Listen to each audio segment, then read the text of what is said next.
Assalamualaikum warahmatullahi wabarakatuh. Nama saya Sherly Trisepti Andayani dari kelas 12 OTKP 2.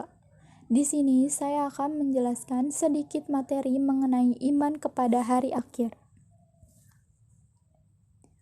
Apa itu hari akhir? Hari akhir menurut bahasa artinya yaitu hari penghabisan atau juga bisa disebut sebagai hari pembalasan. Sedangkan menurut istilah, hari akhir adalah hari mulai hancurnya alam semesta berikut isinya dan berakhirnya kehidupan semua makhluk Allah Subhanahu wa taala. Hari akhir juga disebut sebagai hari kiamat, yaitu hari penegakan hukum Allah Subhanahu wa taala yang seadil-adilnya. Kebenaran akan datangnya hari akhir dapat ditemukan melalui kajian-kajian Al-Qur'an, ilmu pengetahuan, dan panca indera. Selain itu, terdapat juga informasi terkait dengan hari akhir menurut ketiga sudut pandang. Yang pertama ada hari akhir menurut Al-Quran, yang kedua ada hari kiamat menurut ilmu pengetahuan, dan yang ketiga ada bukti indrawi terjadinya hari akhir. Yang pertama ada hari akhir menurut Al-Quran. Dibagi menjadi dua, yaitu kiamat sugro atau kiamat kecil dan kiamat kubro atau kiamat besar. Yang pertama, kiamat sugro adalah peristiwa datangnya kematian bagi semua makhluk termasuk yang bersifat lokal dan individu. Terdapat dalam Quran surat Ali Imran ayat 185 yang artinya, tiap-tiap yang berjiwa akan merasakan mati, dan sesungguhnya pada hari kiamat sajalah disempurnakan pahalamu. Barang siapa dijauhkan dari neraka dan dimasukkan ke dalam surga, maka sungguh ia telah beruntung. Kehidupan dunia itu tidak lain hanyalah kesenangan yang memperdayakan. Selain itu, terdapat juga peristiwa-peristiwa yang harus kita imani yang akan terjadi sesudah mati. Yang pertama ada fitnah kubur, yang kedua ada siksa dan nikmat kubur.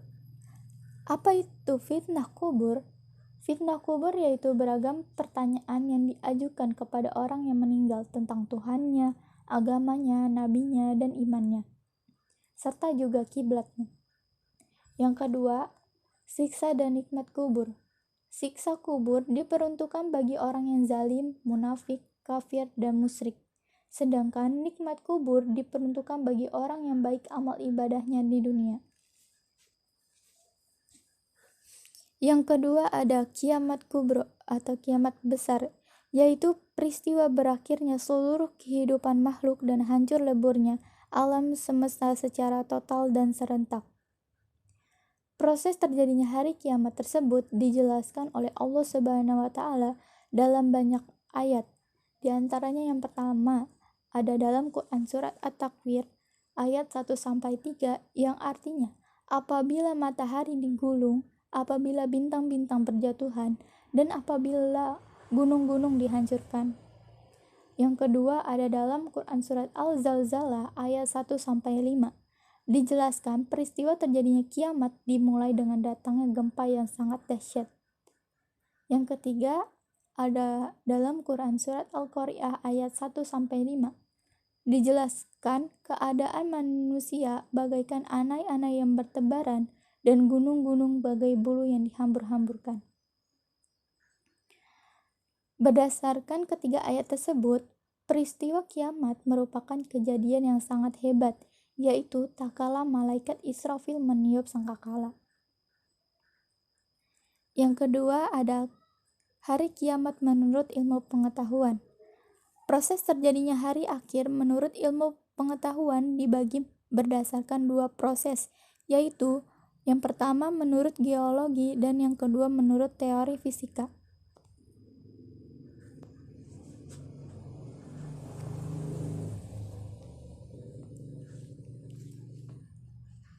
Yang ketiga ada bukti indrawi hari akhir.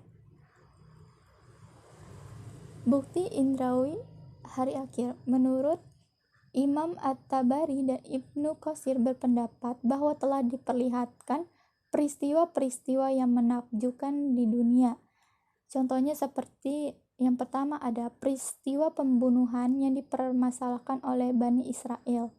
Yang kedua ada peristiwa Nabi Ibrahim dan burung-burung yang dicincangnya.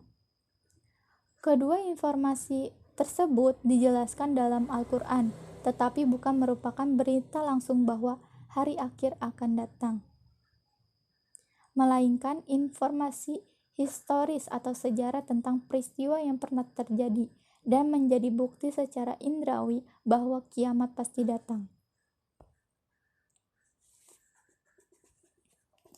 Selanjutnya ada periode hari akhir, atau bisa juga disebut sebagai tahapan-tahapan hari akhir.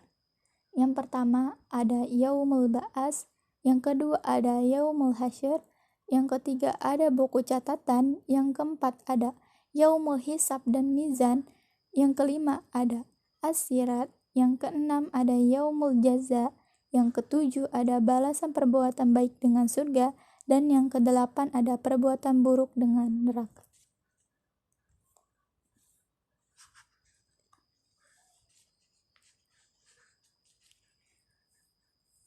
Setelah kita mempelajari makna iman kepada hari akhir, kita juga mendapatkan hikmah dengan beriman kepada hari akhir, yaitu yang pertama, muncul rasa kebencian yang dalam kepada kemaksiatan dan kebejatan moral yang mengakibatkan murka Allah Subhanahu wa taala di dunia dan di akhirat. Yang kedua, menyejukkan dan menggembirakan hati orang-orang mukmin dengan segala kenikmatan akhirat yang sama sekali tidak dirasakan di alam dunia ini. Yang ketiga, senantiasa tertanam kecintaan dan ketaatan terhadap Allah Subhanahu wa taala. Yang keempat, senantiasa termotivasi untuk beramal baik dengan ikhlas. Yang kelima, senantiasa menghindari niat-niat yang buruk apalagi melaksanakannya. Yang keenam, menjauhkan diri dari asumsi-asumsi yang mengakibatkan apa yang ada di dunia ini dengan apa yang ada di akhirat. Baiklah, mungkin itu saja yang dapat saya sampaikan. Kurang lebihnya mohon maaf. Wassalamualaikum warahmatullahi wabarakatuh.